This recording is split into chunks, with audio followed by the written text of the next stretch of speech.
ఆంధ్రప్రదేశ్లో గత ప్రభుత్వం అంటే వైఎస్ఆర్సీపీ ప్రభుత్వం ఎంత చక్కగా ఎడ్యుకేషన్ సిస్టమ్కి ప్రయారిటీ ఇచ్చిందో ఇటు ఇన్ఫ్రాస్ట్రక్చర్ విషయంలో కానీ క్వాలిటీ ఎడ్యుకేషన్ ఇవ్వడంలో కానీ అన్నింటిలో కూడా స్టాండర్డ్స్ పెంచి భారతదేశంలోనే ఒక అత్యున్నతమైనటువంటి గవర్నమెంట్ విద్యా వ్యవస్థ ఆంధ్ర రాష్ట్రంలో ఉండేలాగా ప్రతి గవర్నమెంట్ స్కూల్లో చదువుతున్నటువంటి స్టూడెంట్ తలెత్తుకొని తిరిగేలాగా మన సిస్టమ్ని వైఎస్ఆర్సీపీ గవర్నమెంట్లో జగన్మోహన్ రెడ్డి గారు డెవలప్ చేస్తే ఈ రోజు లోకేష్ గారు ఎడ్యుకేషన్ మినిస్టర్గా తీసుకొని ఆయన ఒక సీఎం గారి సన్గా అటువంటి వ్యక్తి ఎడ్యుకేషన్ మినిస్టర్గా రావడం కానీ ఈరోజు ఒక భ్రష్టు పట్టించే పరిస్థితిలో ఎడ్యుకేషన్ సిస్టమ్ని తీసుకెళ్తా ఉన్నారు. కేవలం జగన్మోహన్ రెడ్డి గారి మీద కోపంతో నాడు నేడు ద్వారా అద్భుతంగా స్కూల్స్ అన్నింటినీ కూడా డెవలప్ చేస్తే ఈ రోజు వాటిని పట్టించుకునే పరిస్థితి లేదు. అన్ని కూడా ఎక్కడేసిన గొంగలు అక్కడలాగా ఈ రోజు నాడు నేడు ద్వారా సగం డెవలప్ అయినటువంటి మార్పు చేసినటువంటి స్కూల్స్ అన్నింటినీ కూడా ఈ రోజు పట్టించుకోవట్లా. అదేవిధంగా ఆర్ఓ సిస్టమ్స్ అన్ని కూడా పాడైపోతా ఉన్నాయి, వాటిని రిపేర్ చేయట్లా. ఐఎఫ్పి ప్యానల్ బోర్డ్స్ రిపేర్లు వచ్చినా కూడా వాటిని పట్టించుకోవట్లా. అట్లా ప్రతి ఒక్కటి కూడా అదేవిధంగా వాళ్ళకి బైజూస్ ట్యాబ్స్ ఇస్తే అవి రిపేర్లు వచ్చినా కూడా చేయించట్లా, కొత్త ట్యాబ్స్ కూడా ఇవ్వట్లా. ఇట్లా ప్రతి ఒక్కటి కూడా జగన్మోహన్ రెడ్డి గారు చేసినటువంటి ప్రతి డెవలప్మెంట్ ని కూడా వాటన్నిటిని కూడా ముందుకు తీసుకెళ్లకుండా వాటన్నిటిని కూడా స్తబ్దుగా ఆపేసి ఈరోజు గవర్నమెంట్ ఎడ్యుకేషన్ సిస్టమ్ మరలా 20 సంవత్సరాల వెనక్కి తీసుకెళ్లిన పరిస్థితి మనం చూసాం. ఇదంతా ఒక ఎత్తు అయితే నిన్న జరిగినటువంటి 10th క్లాస్ రిజల్ట్ లో ఎంత ఘోరమైనటువంటి తప్పిదాలు జరిగినాయన్నది ఈరోజు రాష్ట్ర వ్యాప్తంగా కూడా చూస్తున్నారు. ప్రతి స్టూడెంట్ కూడా 10th క్లాస్ అనేది ఒక కీలకమైనటువంటి దాన్ని ప్రతి స్టూడెంట్ కూడా ఒక కీలకమైనటువంటి సంవత్సరంగా ప్రతి స్టూడెంట్ కూడా తీసుకుంటాడు. సో మరి 10th క్లాస్ స్టూడెంట్ మంచి మార్కులు తెచ్చుకోవాలా అని ఎంత కష్టపడి చదువుతాడో, పేరెంట్స్ అందరూ కూడా ఎంత హోప్స్ మీద ఉంటారనేది అందరికీ తెలిసిన విషయమే. మరి మీరందరూ కూడా చూసుంటారు, మొన్న జరిగినటువంటి 10th క్లాస్ ఎగ్జామ్స్ లో కేవలం 22 రోజుల్లోనే మేము ఫలితాలు ఇస్తామని చెప్పి వీరందరూ కూడా తెలుగుదేశం పార్టీ నాయకులు కానీ ఆ ఎడ్యుకేషన్ సిస్టమ్ లో ఉన్నటువంటి ఆఫీసర్స్ అందరూ కూడా చెప్పి ఈ రోజు ఇచ్చినటువంటి ఫలితాలు మీ అందరూ కూడా మీ దృష్టికి కూడా ఒకసారి మళ్ళీ నేను తీసుకుని వస్తా ఉన్నాను. 22 days లో మేము రిజల్ట్ ఇచ్చినామని గొప్పలు చెప్పుకున్నారు. అయితే సుమారుగా 1,15,874 మంది స్టూడెంట్స్ 10th క్లాస్ లో ఫెయిల్ అయితే 66,363 మంది రీవాల్యుయేషన్కి అప్లై చేయాల్సిన పరిస్థితి వచ్చింది. అంటే సుమారుగా 60% స్టూడెంట్స్ రీవాల్యుయేషన్ కానీ రీకౌంటింగ్ కానీ అప్లై చేస్తున్నారంటే ఎంతమంది స్టూడెంట్స్ సఫర్ అయి ఉంటారన్నది అర్థం చేసుకోవాలి. ఇప్పుడు దాకా ఆంధ్ర రాష్ట్ర చరిత్రలో సుమారుగా ఫెయిల్ అయిన వాళ్ళలో 60% మంది రీవాల్యుయేషన్ కానీ రీకౌంటింగ్ కానీ అప్లై చేసిన చరిత్ర ఎక్కడ కూడా ఉండుండదు. మరి అంతమంది స్టూడెంట్స్ ఈ రోజు రీవాల్యుయేషన్కి రీకౌంటింగ్ అప్లై చేస్తే ఇప్పుడు దాకా వచ్చినటువంటి ఫలితాలను కనుక చూస్తే సుమారుగా 11,000 మంది స్టూడెంట్స్ కి అంతకుముందు కనుక ఎంత మార్కులు దారుణంగా ఫెయిల్ అయి ఉన్నారో వాళ్ళందరూ కూడా 11,000 మంది స్టూడెంట్స్ ఈ రోజు పాస్ అయి ఉన్నారు. ఇప్పుడు దాకా వచ్చినటువంటిది ఇంకా కూడా రీవాల్యుయేషన్ రీకౌంటింగ్ రిజల్ట్ రావాల్సిన స్టూడెంట్స్ ఇంకా చాలా మంది ఉన్నారు. అవన్నీ పూర్తి స్థాయిలో కనుక వస్తే ఇంకెంతమంది పాస్ అవుతారు, ఇంకెంతమంది అద్భుతమైనటువంటి మార్కులు సాధిస్తారని చూడాలి.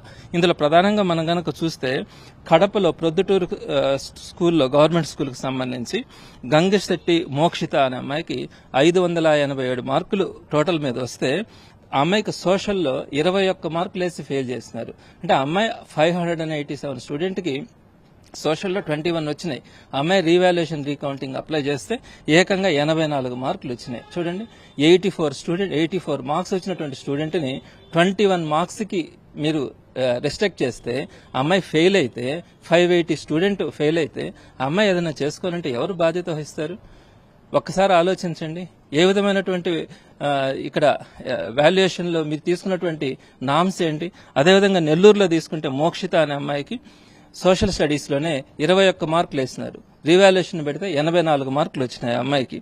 అలానే బాపట్లలో ఒక స్టూడెంట్ కి అయితే 96 మార్కులు రీవాల్యుయేషన్ లో వచ్చినాయి. కానీ ఆ అమ్మాయికి ముందు 23 మార్కులు వేసి ఫెయిల్ చేస్తున్నారు. టోటల్ మీద ఆ అమ్మాయికి 575 వచ్చినాయి. ఒక 575 స్టూడెంట్ ని 23 మార్కులు సోషల్ వేసి ఫెయిల్ చేస్తే రీవాల్యుయేషన్ లో 96 మార్కులు వచ్చినాయంటే ఒక్కసారిగా సిగ్గుపడవల్ల అధికారులు కానీ ఇప్పుడున్నటువంటి రాజకీయ నాయకులు కానీ ఏదైతే ఎడ్యుకేషన్ లో రీఫార్మ్స్ అని చెప్పి మాట్లాడుతూ ఉన్నారో, జగన్మోహన్ రెడ్డి గారు ఎంత పద్ధతిగా చేస్తున్నారో ఈ రోజు నాశనం చేస్తా ఉన్నందుకు కొంచెమైనా సిగ్గుపడాలా. అదేవిధంగా ఏలూరులో అయితే ఒక స్టూడెంట్ కి హిందీలో 49 మార్కులు పాస్ అయితే అయింది. కానీ ఆ అమ్మాయికి అన్ని సబ్జెక్ట్స్ లో కూడా 95 మార్క్స్ దాకా వచ్చినాయి. సో ఆ అమ్మాయి రీవాల్యుయేషన్ కి రీకౌంటింగ్ అప్లై చేస్తే సేమ్ మార్క్స్ వచ్చినాయని చెప్పి పంపించినారు. అయితే ఆ పేపర్ ని మళ్ళీ PDF ద్వారా తెప్పించుకుంటే అక్కడ ఉన్నటువంటి హిందీ టీచర్స్ అందరి దగ్గర కనుక వాల్యూ చేయిస్తే ఆ అమ్మాయికి 49 మార్కులకు గాను ఇంతకు ముందు వస్తే 95 మార్కులు ఆ అమ్మాయికి వచ్చేదానికి అవకాశం ఉందని చెప్పి మిగతా టీచర్స్ అందరూ కూడా వాల్యూ చేస్తున్నారు. ఎక్కడ పొరపాటు జరిగింది? ఆ అమ్మాయి టోటల్గా 14 పేజీలు రాస్తే ఆన్సర్ స్క్రిప్ట్ లో కేవలం 8 పేజీలు మాత్రమే వాల్యూ చేసి మిగతా 6 పేజెస్ అసలు వాల్యూ కూడా చేయాల. ఆ 8 పేజెస్ లో వచ్చిన మార్కులు 49 మార్కులు మాత్రమే వేసి ఆ అమ్మాయికి పంపించడం, మళ్ళీ రీవాల్యుయేషన్ పెడితే కూడా సేమ్ మార్క్స్ నే కన్ఫర్మ్ చేసి పంపించడం. ఏంటి ఈ వ్యవస్థ? సుమారుగా 60% స్టూడెంట్స్ ఈ విధంగా సఫర్ అయ్యి అంతమంది స్టూడెంట్స్ రీవాల్యుయేషన్ రీకౌంటింగ్ అప్లై చేసి అందులో ఇప్పటిదాకా సుమారుగా 11,000 మంది స్టూడెంట్స్ కి మార్కులు దారుణంగా తగ్గిపోయి ఈ రోజు మార్కులు పెరిగినాయి అంటే సిగ్గుపడాల్సినటువంటి విషయం. మీకు ఇంకొక విషయం కూడా తెలియజేస్తా ఉన్నాను. లోకేష్ గారు ప్రతిపక్షంలో ఉన్నప్పుడు స్టూడెంట్స్ తో జూమ్ మీటింగ్ కండక్ట్ చేశారు 10th క్లాస్ స్టూడెంట్స్ తో. ఆ రోజు ఆయన చెప్పింది ఏంటంటే, మేము గనక అధికారంలోకి వస్తే ఈ రీవాల్యుయేషన్ రీకౌంటింగ్ కి 1000 రూపాయలు కట్టాల్సి వస్తుంది, అదేవిధంగా రీకౌంటింగ్ అయితే 500 రూపీస్ కట్టాల్సి వస్తుంది. మేము ఫ్రీ ఆఫ్ కాస్ట్ ₹1 కూడా స్టూడెంట్స్ దగ్గర తీసుకోకుండా రీవాల్యుయేషన్ గానీ రీకౌంటింగ్ గానీ అవసరమైతే పేపర్ ని వాళ్ళకి ఇవ్వడం కూడా ఉచితంగా అందిస్తామని చెప్పి ఆ రోజు జూమ్ మీటింగ్ లో చెప్పడం కూడా జరిగింది. మరి ఈ రోజు మీరు 1000 రూపీస్ 500 రూపీస్ కట్టించుకుంటానే ఉన్నారు. ఎక్కడ కూడా మీరు చెప్పినటువంటి హామీ ఏదైతే సూపర్ 6 లాగా ఆ హామీతో పాటు ఈ హామీని కూడా మర్చిపోయినారు. మీ ఎడ్యుకేషన్ కి సంబంధించిన దాంట్లో ఉన్నటువంటి మీరు ఇచ్చినటువంటి హామీలు కూడా అతి చిన్న హామీ అది. గవర్నమెంట్ స్కూల్స్ లో ఉన్నటువంటి పిల్లలు ఎక్కడ 1000 రూపాయలు 500 రూపాయలు కట్టి మీరు ఈ విధంగా దారుణంగా చేసిన దానికి వాళ్ళ రీవాల్యుయేషన్స్ అంతమంది చేయించుకోవాలంటే ఏ విధంగా సాధ్యమవుతుంది? కాబట్టి మీరు ఒకసారి ఆలోచించాలి. ఈ రోజు ఏంటంటే సస్పెన్షన్స్ చేస్తా ఉన్నారు. మీరు దీనికి సంబంధించి అధికారులందరినీ కూడా సస్పెండ్ చేసి ఈ రోజు మీరందరూ కూడా వాళ్ళకి సస్పెండ్ చేస్తా ఉన్నారు.